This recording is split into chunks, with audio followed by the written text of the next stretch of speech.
I have 6 books that I loved so much or had such a visceral reading experience with that I would love to erase them from my memory and go back and be able to read them again for the very first time. 4 out of the 6 of these books are translated to English from another language, and I don't know what it is about translated fiction, but it just always has a little bit of extra magic to it. A couple of years ago, I wasn't necessarily deliberately seeking out translated fiction, but every time a book caught my eye in a bookshop because of the cover, because the blurb sounded amazing, when I turned the page, I realised it was translated. The first book is a tiny little thing at only 100 pages, and this is The Invention of Morel by Adolfo Bioy Cazares and translated from Spanish by Ruth Sims. The original language version of this was actually published in 1940, but then New York Review Books have republished the translation at a later date. I don't actually want to say too much about this book because I basically went into this book blind, and I think that's why I had such an amazing reading experience, because the book doesn't even have a blurb on the back. So I would also recommend going into this blind, but I'll give you a little bit of an idea of what it's about. We are following a fugitive who is trying to find somewhere to escape to, and someone recommends an island to him that is inhabited. He says that years ago, a group of men went to the island, built a museum and a swimming pool, but then it was abandoned and now it's not fit for human life. When our main character goes to the island, he is settling in, trying to get used to this new bizarre way of life. And although the island is meant to be inhabited, he shortly realises that it isn't. I don't think I'm going to say much more than that because I don't want to ruin your reading experience if you have not yet picked this up. I adored this book so much.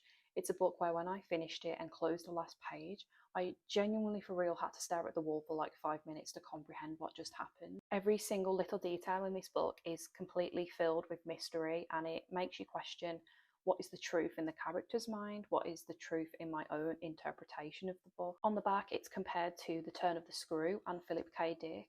I'm not a huge reader of science fiction, but I think The Invention of Morale is the perfect toe dip into science fiction if you're normally a lit fic reader. This is definitely a book that demands to be read in one sitting if you can, to fully immerse yourself in the reading experience.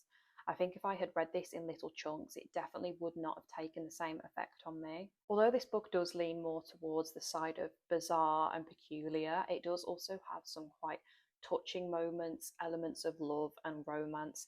It has a little bit of everything, really. The second book is so far my favourite book of all time. This is I Who Have Never Known Men by Jacqueline Hartman. This book has had a huge surge in popularity in the past couple of years, so you've probably heard so much about it already, or you've probably read it already, so I won't bore you for too long. But this is about a group of 40 women and a child who are stuck in an underground bunker. They have no memory of how they got there, and the only other people that they see are guards that parole the cage that they live in. We spend some time with the women and the child in this bunker, getting to know them, getting to grips with the way they've been living their life. And one day they manage to escape. When they are reunited with the outside world, there is nothing there. It is not the world that they remember, and they have no idea where to go from here. Whenever I have seen a negative review for this book, the usual complaints are that it's boring and nothing happens, or that they felt there was no point to it. I think one of the issues there is that when you read the synopsis for this book, it does make it sound like this really crazy, bizarre, tense story, when actually it is more just literary fiction. It is more of a character study, it is more of an introspective novel that makes you think. It's not necessarily about a plot. This book makes you think deeply about what a world might look like without a patriarchy, especially for the child who has only ever known this underground bunker, so she has quite literally never known men. And it's interesting to see how this shapes her thoughts and behaviour. It's interesting to contemplate what habits we would maintain in a deserted world without technology and without electricity. For the older women in the bunker who have some memories of their previous life, that I guess gives them something to hold on to, something that they hope one day they can return to, and therefore gives them a will to live. Whereas for the young girl who has only got memories of the underground bunker, she has nothing that she is hoping to return to, so her will to live is quite surprising. On a personal level, I've always thought to myself, if I ever found myself in a situation like this or in a zombie apocalypse, I wouldn't have any will to live. I would happily just die to get the situation over with. Whereas the young girl in this book very much has a strong will to continue living, which I just think is such an interesting experience to read about. This is an incredibly bleak book. It does leave you in despair at the end. I read this for the first time a few years ago and I declared it was my favourite book of all time, but I hadn't actually got around to ever rereading it. But I did reread it earlier this year and I can confirm I still absolutely adore it. One interesting little fact is that this book was obviously originally written in French and the first English translation actually had a different title for the book. It was called The Mistress of Silence. I believe the original English translation under the title The Mistress of Silence is ever so slightly different to I Who Have Never Known Man. So I really want to read it and see how much of a difference there actually is. But I have scoured the internet for the out of print copy of The Mistress of Silence and I cannot find one anywhere. This one I do not currently have a physical copy for because I lent it to a friend, but it is The Moustache by Emmanuel Carrera. This book is absolutely crazy and I had such a fun time reading it. The second I finished it, I was recommending it to everyone. The ending was absolutely mind-blowing. We have a man who has had a moustache pretty much his whole life, and one day he wants to play a fun little prank on his wife and decides to shave it off to see what her reaction will be. When she comes home, he's sitting there patiently, waiting to see how she reacts to his clean shaven face, but she doesn't even notice. His interpretation of this is that he thinks she's playing a fun little prank on him by pretending not to notice he's shaven his moustache. Hours pass by and she still hasn't mentioned his moustache, and he's wondering how long is she going to keep this joke going on for? The couple meet up with some of their friends, and the man is thinking surely they're going to notice and it's going to be hilarious. But when they meet up with their friends, the friends don't notice he's shaven his moustache either. As he starts to realise that no one has noticed he's shaven his moustache, he begins to spiral out of control and begins to lose his grip on reality. The rest of the book then follows this man as he further and further completely loses his mind. This isn't the kind of book that's going to have a huge emotional impact on you, but it is just batshit crazy and it is so fun to read.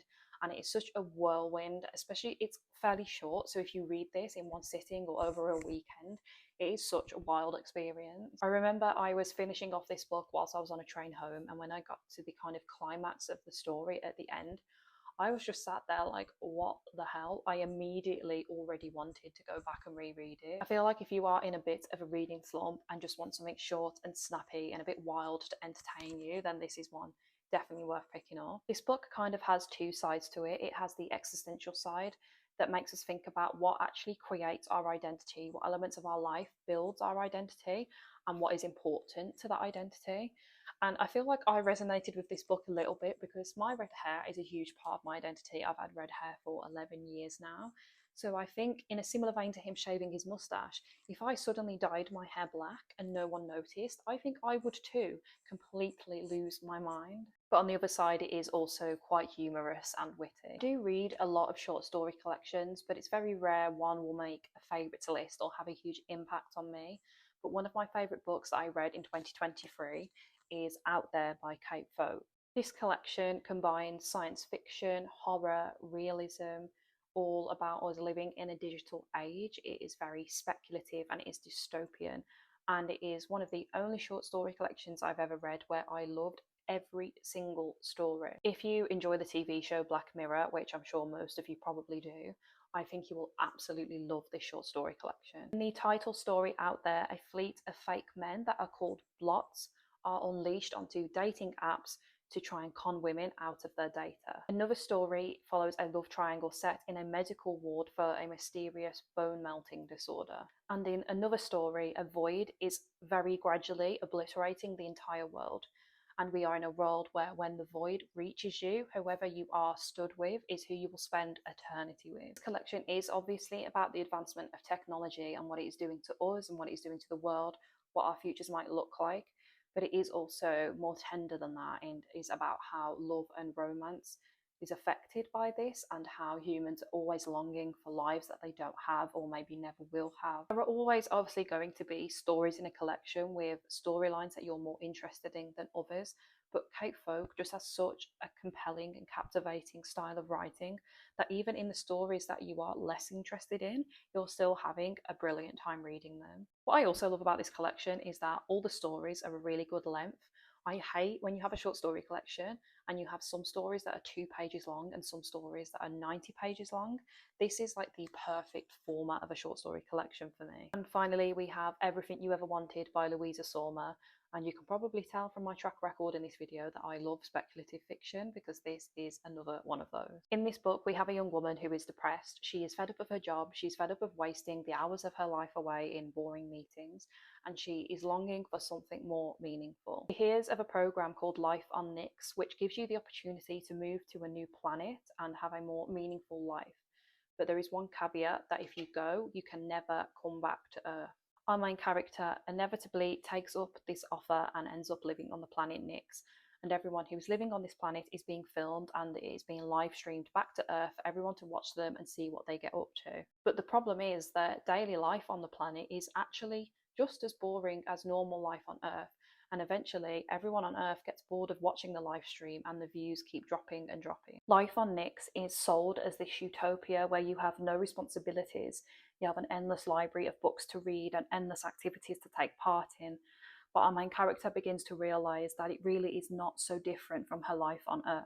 Without spoiling too much, our main character begins to realise that some of the other people around her, her friends that she's made on Nyx, she hasn't seen in a little while, or they're really unwell and she isn't too sure what is going on. The standard of living on Nyx begins to deteriorate, and from here on out, the story becomes extremely claustrophobic and tense, and there is just this dull sense of anxiety throughout the whole thing. This book has a very ambiguous ending that is very much open to interpretation, which for me is the type of ending that I absolutely love. But I know for some people they find it irritating when a book doesn't answer their questions. It's a story that makes you contemplate how much we take for granted in life, and makes you reflect on how, if these boring little elements of our daily life were no longer here, we would probably actually miss them.